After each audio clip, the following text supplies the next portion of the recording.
ప్రభుత్వాలు మారినా పేదల పక్షం నిలవాలని, అధికారం శాశ్వతం కాదని, ప్రభుత్వాలు మారిన వెంటనే పేదల ఇళ్ల పట్టాలను లాక్కోవడం అనే సంస్కృతి తమది కాదని, కూటమి ప్రభుత్వం కొత్త సంస్కృతికి తెరలేపుతున్నదని వైఎస్ఆర్సీపీ నంద్యాల మాజీ ఎమ్మెల్యే శిల్పా రవిచంద్ర కిషోర్ రెడ్డి పేర్కొన్నారు.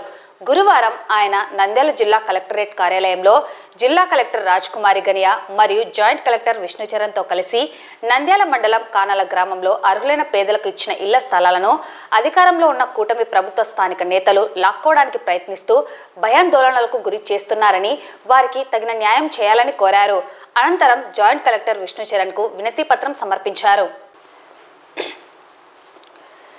ఈ సందర్భంగా మాజీ ఎమ్మెల్యే శిల్పా రవిచంద్ర కిషోర్ రెడ్డి మాట్లాడుతూ, నాటి ప్రభుత్వాలు అర్హులైన పేదలకు 1926వ సంవత్సరంలో ప్రస్తుత మంత్రిగా ఉన్న ఫరూక్ నాడు ఎమ్మెల్యేగా ఉన్నారని, వారి హయాంలో పేదలకు ఇళ్ల పట్టాలను పంపిణీ చేశారని తెలిపారు.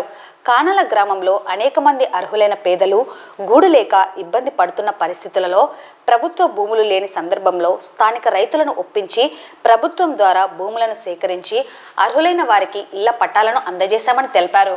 అయితే నేడు స్థానిక నాయకులు గ్రామంలో అర్హులైన పేదలకు చెందిన ఇళ్ల పట్టాలను లాక్కోవడానికి ప్రయత్నిస్తూ వారిని భయాందోళనకు గురి చేస్తున్నారని, ఇళ్ల స్థలాలు కావాలంటే డబ్బు ముట్ట చెప్పాలని డిమాండ్ చేస్తున్నారని ఆరోపించారు. కానాల ప్రాంతంలో స్థలాలకు అధిక డిమాండ్ ఉన్న కారణంగా స్థానిక కూటమి నాయకులు ఈ స్థలాలపై కన్ను వేశారన్నారు. గూడు లేని ప్రతి పేదవానికి సొంతింటి కలను సాకారం చేయాలన్న సత్సంకల్పంతో మాజీ ముఖ్యమంత్రి జగన్మోహన్ రెడ్డి అర్హులైన వారికి జగనన్న కాలనీలు ఏర్పాటు చేసి ఇళ్ల స్థలాలను పంపిణీ చేశారని అన్నారు.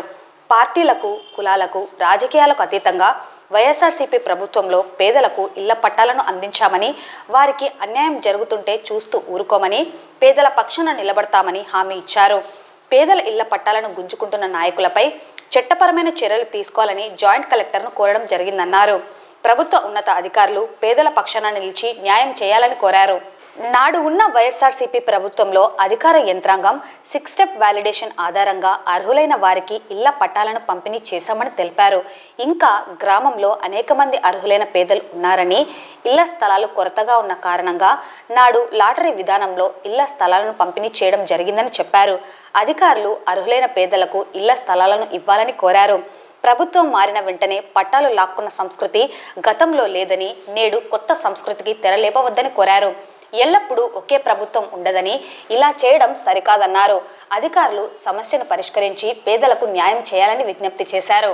ఈ కార్యక్రమంలో వైఎస్ఆర్సీపీ జిల్లా ఉపాధ్యక్షుడు దాల్మీర్ అమీర్, నంద్యాల మండల అధ్యక్షుడు బసవేశ్వరారెడ్డి, వైసీపీ నాయకులు మాజీ market yard chairman Vijayasekhar Reddy, Jagadeeswarareddy, Desam Sudhakar Reddy, Kanala YSRCP నాయకులు పాల్గొన్నారు.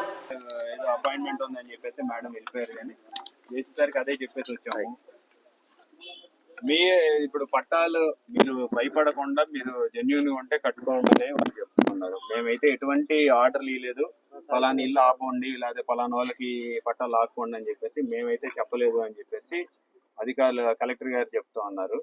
సో మరి మీ ఊర్లో ఎందుకు లాక్కుంటున్నామో లేకపోతే వాపస్ ఇవ్వమని చెప్పేసి ఎందుకు చెప్తున్నారు కానీ అక్కడ మీ తెలుగు. ఈరోజు మన కలెక్టరేట్ దగ్గర కలెక్టర్ గారిని, జేసీ గారిని కలిసి కానాల గ్రామంలో ఇళ్ల పట్టాలకి సంబంధించిన సమస్యని వారి దృష్టికి తీసుకెళ్లాలని ఇక్కడికి రావడం జరిగింది. కలెక్టర్ గారితో అలాగే జేసీ గారితో ఇద్దరితో కూడా మాట్లాడడం జరిగింది. మరి కలెక్టర్ గారికి రిప్రజెంటేషన్ ఇప్పిద్దాం అనుకున్నా సరే మేడం గారికి ఏదో మీటింగ్ ఉందని చెప్పేసి వారు వెళ్ళిపోవడం జరిగింది. తర్వాత జేసీ గారిని పంపించారు. సో జేసీ గారికి అన్ని వివరించడం జరిగింది.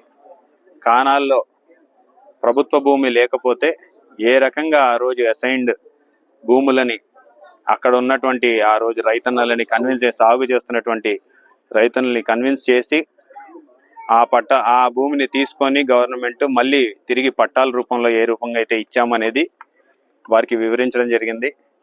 ఆ రోజు ప్రభుత్వం అంటే అది వైఎస్ఆర్ ప్రభుత్వం కావచ్చు, లేకపోతే గతంలో ఇచ్చినటువంటి ప్రభుత్వ స్థలాల గురించి కూడా కావచ్చు. ఎందుకంటే గతంలో 86లో కూడా ఇప్పుడు మంత్రిగా ఉన్నటువంటి ఫరూక్ గారే ఆ రోజు ఎమ్మెల్యే. మరి ఆయన ఇచ్చినటువంటి స్థలాలు కూడా గతం తర్వాత ఎవరు వచ్చినా సరే తిరిగి వెనక్కి లాక్కున్న పరిస్థితులు లేవు. కానీ ఈరోజు అక్కడ స్థానిక నాయకులు వీళ్ళందరినీ కూడా భయాందోళనకు గురి చేసి పట్టాలని వెనక్కి తీసుకుంటాము, పట్టాలు కావాలంటే మాకు ఇంత ఇవ్వండి అనే విధంగా వీళ్ళందరినీ కూడా భయాందోళనకు గురి చేయడం అనేది తప్పు. కాబట్టి అదే విషయాన్ని కలెక్టర్ గారికి, జాయింట్ కలెక్టర్ గారికి కూడా చెప్పడం జరిగింది. మరి ఏ రకంగా అయితే ఆ రోజు ఇళ్ల పట్టాలు ఇవ్వడం జరిగింది, ఎందుకు కానాల్లోని సమస్య వస్తుంది, ఎందుకంటే వాల్యూ ఎక్కువ ఉంది కాబట్టి అందరూ కూడా అక్కడే కావాలనుకోవడం వల్ల ఈ సమస్య అవుతుంది అనేది కూడా వారి దృష్టికి తీసుకెళ్ళడం జరిగింది. మేము ఒకటే కోరుతున్నాం, జెన్యూన్ గా ఆ రోజు పేదలందరికీ కూడా జగనన్న ఒక ఇల్లు ఉండాలి, ఎక్కడో ఊరవతల కూడా కాకుండా ఊరికి ఆనుకొని ఉన్నటువంటి స్థలాల్ని ఆ రోజు జగనన్న ప్రభుత్వంలో చూసి పేదలకి పంచడం జరిగింది. మరి ఆ రోజు న్యాయబద్ధంగా ఏదే రకంగా వాళ్ళకి పట్టాలు ఇచ్చామో వాళ్ళని అన్యాయం చేయొద్దని మాత్రమే కోరడం జరిగింది. దీంట్లో పార్టీలకు అతీతంగా, కులాలకు అతీతంగా, రాజకీయాలకు అతీతంగా కూడా ఆ రోజు డిస్ట్రిబ్యూట్ చేయడం జరిగింది. మరి దాన్ని ఈ రోజు అక్కడ ఎవరైతే డిస్టర్బ్ చేస్తున్నారో వాళ్ళందరి మీద తగు చర్యలు తీసుకోమని చెప్పేసి కోరడం జరిగింది. మరి వారు కూడా, జేసీ గారు కూడా వెంటనే అధికారులను పంపించేసి రిపోర్ట్ తెప్పించుకొని న్యాయంగా ఎవరికైతే ఇచ్చామో వాళ్ళది మాత్రం తిరిగి తీసుకోమని చెప్పేసి కూడా వారు చెప్పడం నాకు ఒక ఇంతగా వీళ్ళందరికీ కూడా ధైర్యం కల్పించినట్టయింది. సో ప్రభుత్వ యంత్రాంగాన్ని మేము ఒకటే కోరుతున్నాం, ఆ రోజు ఇచ్చింది కూడా 6 స్టెప్ వ్యాలిడేషన్ అని చెప్పి ఆ రోజు కూడా ఎంతో మంది అర్హులు ఉన్నప్పటికీ, ఇంకా కొంతమంది ఇల్లులు కావాలి అని చెప్పినప్పటికీ కూడా ఆ రోజు 6 స్టెప్ వ్యాలిడేషన్ ప్రకారం చేయడం జరిగింది. కానాల్లో ఇంకా కొంతమందికి ఇళ్ల స్థలాలు ఇవ్వాల్సిన అవసరం ఉంది, ఎందుకంటే ఇల్లు లేని వాళ్ళు ఇంకా ఉన్నారు. కానీ మనకున్నటువంటి స్థలం దీనివల్ల ఆ రోజు లక్కీ డిప్ ద్వారా కూడా తీసి ఎక్కడికక్కడ ఈవెన్ నంద్యాల టౌన్ లో కావచ్చు అర్హుల్ని ఆ రోజు ఎంపిక చేయడం జరిగింది. సో వాళ్ళందరినీ ఇబ్బందికి గురి చేయకుండా, ప్రభుత్వం మారిన వెంటనే పట్టాలు లాక్కోవడం అనే సంస్కృతి గతంలో లేదు, కొత్త సంస్కృతికి తెరలేపొద్దని చెప్పేసి నేను కోరుతున్నాను. ఎందుకంటే ఎల్లప్పుడూ ఒకే ప్రభుత్వం ఉండదు.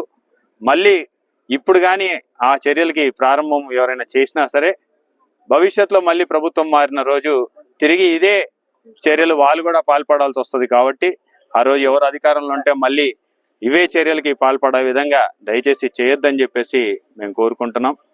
సో ఈ యొక్క సమస్యని పరిష్కరిస్తారని చెప్పేసి మేము ఆశాభావం వ్యక్తం చేస్తాం.